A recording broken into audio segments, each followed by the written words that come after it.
अहम खबर देंगे आपको। पाकिस्तान स्टॉक एक्सचेंज में नया रिकॉर्ड 100 इंडेक्स तारीख में पहली बार 1,33,000 की सतह अबूर कर गया। 100 इंडेक्स में 1,000 से ज़्यादा पॉइंट्स का इजाफा देखा गया।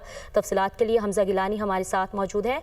हमजा, वजूहात बताइएगा हमें, पाकिस्तान स्टॉक एक्सचेंज में नया रिकॉर्ड देखा गया। देखिए, पाक अमेरिका तजारत के जो मुआहदे हैं वो पाकिस्तान स्टॉक एक्सचेंज को प्लस से सरप्लस और सरप्लस से रिकॉर्ड प्लस कर गए। 100 इंडेक्स तारीख की बुलंद तरीन सतह पर इस वक्त ट्रेड हो रहा है। 1336 पॉइंट का इजाफा देखा जा रहा है। 1,33,286 पॉइंट के लेवल पर 100 इंडेक्स ट्रेड कर रहा है। इससे कबल हमने ये हिस्सा कभी नहीं देखा। सरमाकारों का एतमाद बहाल है।